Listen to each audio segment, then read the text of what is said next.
श्री स्वामी समर्थ परब्रह्म ग्रंथाचा 20वा भाग. पुंडलिक वरद हरी विठ्ठल असा गजर चालू असताना बसापाच्या डोळ्यात अश्रू उभे राहिले होते. प्रत्यक्ष बाळकृष्ण बुवासारख्या आध्यात्मिक अधिकारी पुरुष आपल्या दिगंबर बाबाच्या पाया पडतो म्हणजे दिगंबर बाबाची योग्यता आपण समजतो त्यापेक्षा कितीतरी अधिक आहे एवढेच त्यांनी जाणले होते. माऊली आपण कोण? बाळकृष्ण बुवांनी विचारणा करतात स्वामी चटकन उदारले. दत्तनगर मूळ पुरुष वडाचे झाड. मूळ मूळ स्वामींच्या बोलण्यातच अर्थ तेथील प्रत्येकाने शोधत असतानाच स्वामी पुढे म्हणाले, माझं नाव नरसिंहवाहन आहे. श्री नरसिंह सरस्वती म्हणजे मीच हे स्वामींनी अप्रत्यक्षपणे सांगितले होते. कित्येक प्रसंगी मीच राम झालो, मीच कृष्ण झालो होतो. आपणास प्रत्यक्ष दत्त अवताराच्या भेटीचा योग आला आहे या विचाराने बाळकृष्ण बुवांना कृत्य वाटले होते.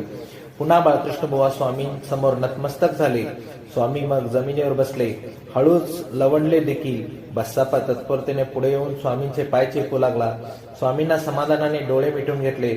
साधारण 1830च्या सुमारास श्री स्वामी समर्थ मंगळवेढ्यास आले आणि काही दिवसातच या दिगंबर बाबाची चर्चा मंगळवेढ्यातील घराघरात सुरू होऊ लागली. सुरुवातीला काही गावकरी तर स्वामी समर्थांना वेडा ठरवून मोकळे झाले होते.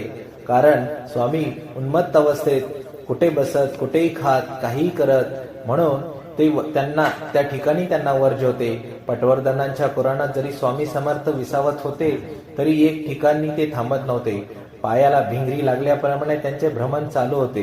ते नेहमीच पंढरपूर, बेगमपूर, चळांबे अशा मंगळवेढ्याच्या आसपासच्या गावात जाऊन येत असे. मंगळवेढ्यातील तीही स्वामीने आपल्या भक्त मंडळींना विशेष कृपा केली होती. मंगळवेढ्यातील बाबाजी भट्ट नावाच्या एका सात्विक ग्रस्त राहत होते. बाबाजी आणि त्याची बायको घरातील अंगणात विहिरीत पाणी नाही म्हणून चिंतेत होते.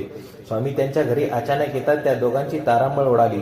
अंतर्यामी स्वामींनी त्यांच्या चिंतेचे कारण न सांगताच जाणले होते आणि स्वतः विहिरीजवळ जात रहाटाला बांधलेली बादली विहिरीत सोडली होती. बाबा भट्ट आणि त्यांच्या पत्नी अविश्वासाने स्वामींच्याकडे पाहत होते. आडातच नाही तर पोहाऱ्यातही कुठून येणार असे त्यांना वाटत असताना स्वामींनी बादली वर खेचून घेतली होती. पुढील भाग पुढच्या अध्यायात. श्री स्वामी समर्थ. जय जय स्वामी समर्थ.